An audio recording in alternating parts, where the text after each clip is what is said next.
Hello dear soul, welcome to this video where I will be sharing about my experience in relationships, coming into relationships from my early 20s when things were kind of problematic for me. I did not know what to do, walking the path, learning the energetics behind relationships and how we can really support ourselves when we are coming into a union and support the union with our energy and our intentions. So this video is focusing first of all very much on the chemical process behind relationships, and all of it has been things I've come to integrate into my own life, walking this path as a divine feminine being. So these teachings can be applied outside a romantic relationship, but they're mainly focused on that, and I will say a lot of what I share is my own wisdom embodied in my life, so therefore it's mainly for the feminines. But if you're a man, you're welcome to stay tuned. Maybe you will learn a bit more about the women. So first of all, I want to share how we can really create these aligned relationships. I remember a time where I would feel like someone else's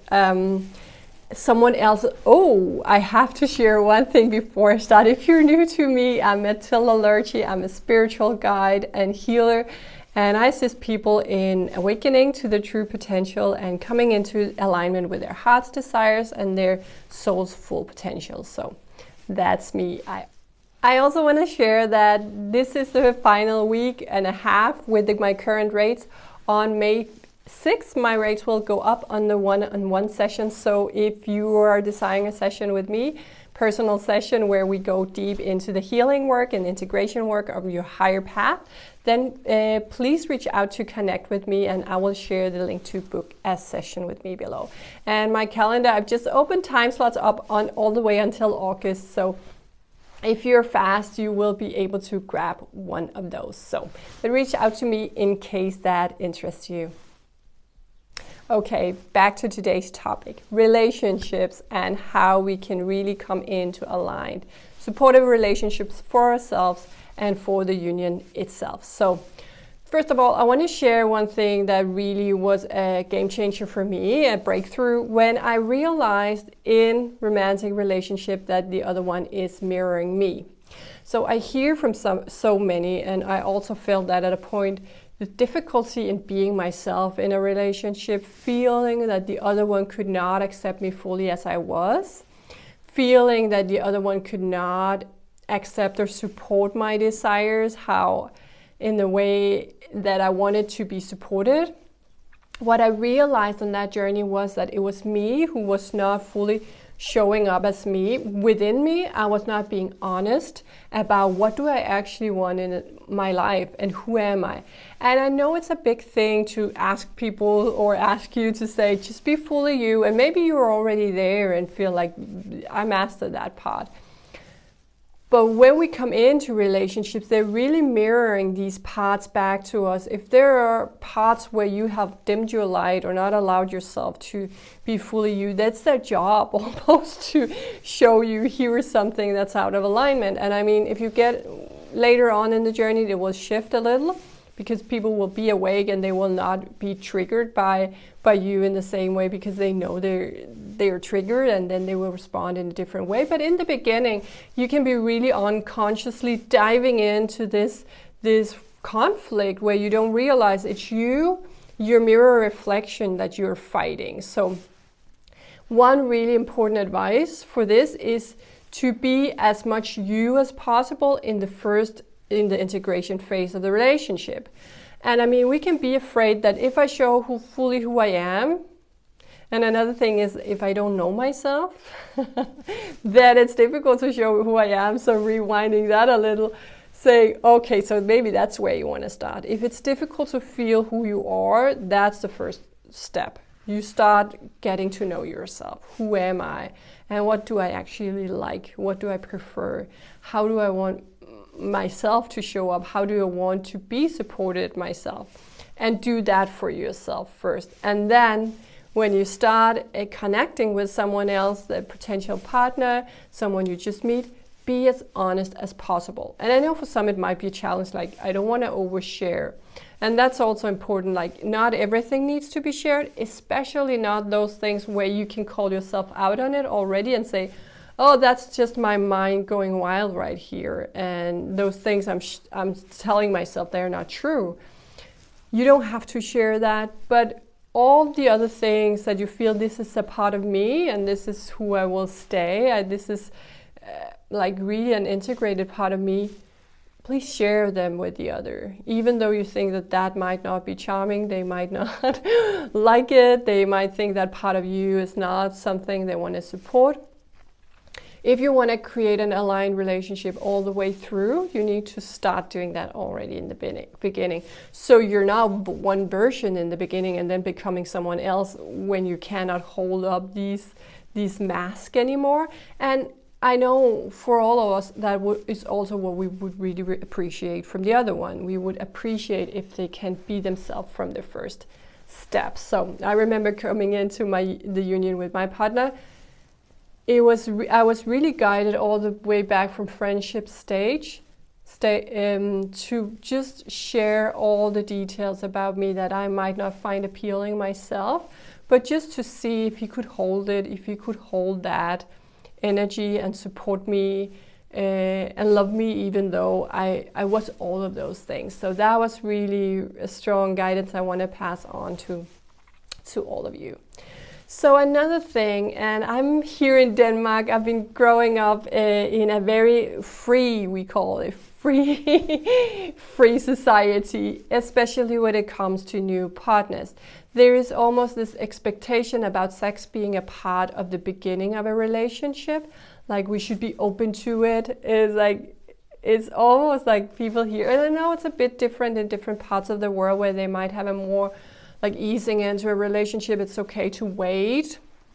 It's okay to honor your body. And we can see this in different ways and it's all okay. But what I want to share with you is it's actually quite important. So our root chakra, is our foundation. So it's like where the rest of us, the remaining part of us is standing on. So it's resting on that root chakra. And when you're starting to open up that part of your body, also the sacral, to another being, to another energy, you're allowing your energy in that very foundational part of you. And this is going to be really exciting and very, very relevant if you're trying to get into a relationship, but you have the experience of him like now wanting over and over again, had different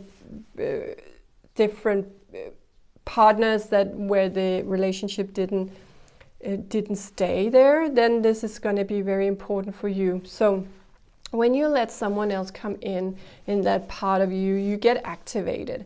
You get activated with his energy.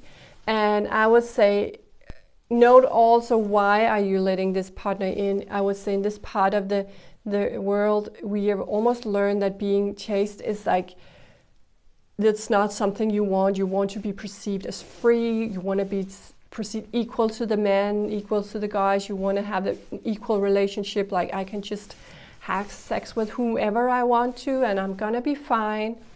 But listen here, the energy is gonna activate you in your foundation. Him in the foundation too, but now focusing on you. As a feminine being, we are created to start imagining our future.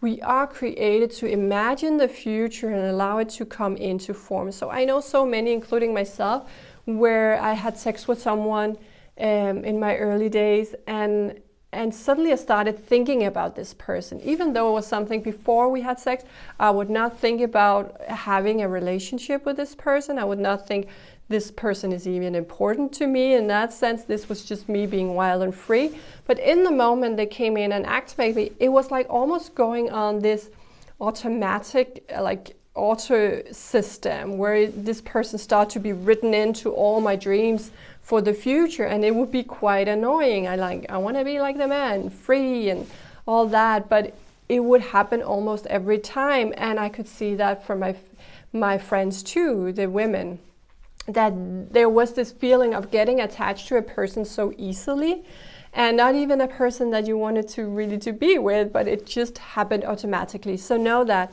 they come in, activate your root, your foundation, your sacral. They come in there and you start automatically building the future with you. You were created for that.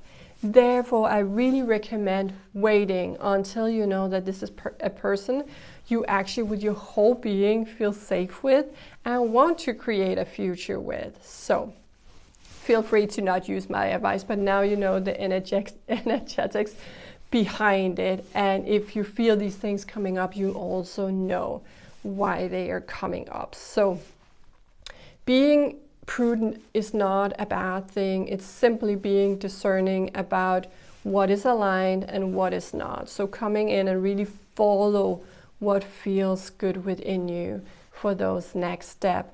And also I want to share one thing I came to discover, which was mind-blowing and also a bit scary when you think about it, is that a lot of the attraction I had experienced early in my life was based on not knowing another person. It was based on all the things I didn't know about that person, that I fantasized about, I imagined being in a certain way. And what I realized, what was really crazy, was that a lot of the attraction we feel in those types of relationship is actually based on fear. And I didn't know that. And when I came to realize that, that was like, whoa, okay, there's something being really distorted here. So what is the other way? What I realized was that, and I can go more into the thing about the fear in a moment, but what I realized was that we can like walk two paths almost. The one where we have that immediate attraction, explosion, and we feel attracted to what we do not know, the unknown with another.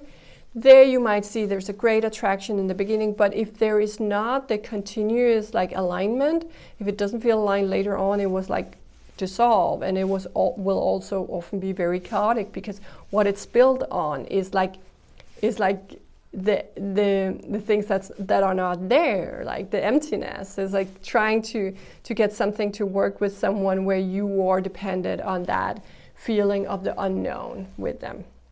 So the other path I realized was going through the discomfort of intimacy. And I'm sharing this knowing that there are so many out there who are with great partners and already have, in a way, figured this out on their own, or they might come from a really safe, supportive relation, with their parents, seeing their parents be in a safe and supportive relationship. But you might also experience yourself somewhere in between. Like you might have a great relationship, but still you feel that there is this insecurity. Then this is also for you. What I realized was that in the intimacy, there's really the part about getting to know ourselves and be intimate with ourselves. And I'm talking about emotionally intimate, not physically intimate. So there can be part of ourselves that we feel like, we want to reject. This is not good. I don't want this part of me. And these parts of us can be really hidden, but they really show up in relationships as these like blinking lights saying there's something here. And if you have lots of those, then coming into a relationship with someone else, you're gonna look at their flaws if they're not like attracting you in the usual way or in the old way of like being of the unknown. But if they're coming in as your friend, we often also say the thing about being in the friend zone. It's like, no, you turned into my friend, so I could not fall in love with you. Because there is this feeling around, there are things about myself and the other person that I cannot continue to be attracted to because I have rejected them within myself. So that is a really important point. And I think at the point where I was in the other, like following the other path, that was almost automatically just drawing me down the path. I could not have imagined that there would be an attraction in this case. It was like, no, I cannot be attracted to that person.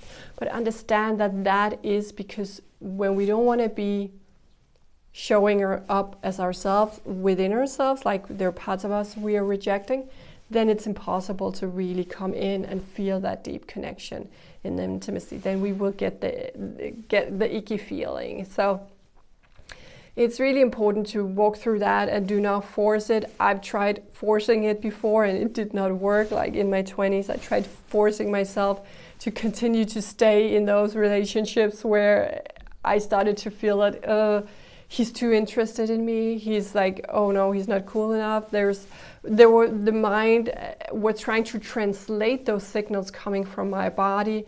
And I could not go into that deeper relationship with him. It was not until I had done the complete rewiring of myself, allowing myself to love all those parts of me that I found icky in the past, that I could really come in and be with another partner. Because what awaits us in there is such a great level of safety. Because imagine that you can be loved with all those parts of you, like all those parts of you that you found unlovable. They can suddenly be loved and they can be allowed into the relationship. So I would say the future of relationships are where we are completely ourselves, and also where we accept the other one as completely as they are, and really bringing that whole being into. We are not I can never say that one. Like putting ourselves into different boxes and like not being one whole person. We are whole beings, bringing all parts of ourselves into that relationship and being seen for who we are by doing it within ourselves first. So that's very, very important. And there was a few more things I wanted to share that came up while I was talking. So one more thing, once we're then in the relationship, it also changes, because we're now in an aligned relationship, and how we show up is different. As I said, as our whole being, we are one person, like merged within ourselves. We are not trying to split ourselves out into boxes, but also we are also seeing the other for who they are, a mirror. And also we are allowing ourselves to have this great level of compassion for them going through whatever they're going through. And really bringing it all home to ourselves. So when there's anything coming up, triggers, instead of trying to fight it out there, we're really coming home to ourselves and start understanding, what is this about? Is this me and all belief? Is there something that I'm holding against myself and now projecting onto the other person that I need to go within and really dissolve? So we can have really great conflicts when we are in the illusion of the separation, but when we come home to this understanding of the oneness, it's really so incredibly important that we keep it here. We keep the majority of our relationship in here to ourselves, and then we show up with who we are and really allow ourselves to solve a lot of the conflicts within ourselves before they arise in the relationship. So much stuff here. I hope that it resonated, that you could use some of it. Please feel free to comment below or share anything that came up during the video. So I'm grateful for you all and wishing you all a beautiful day. Bye for now.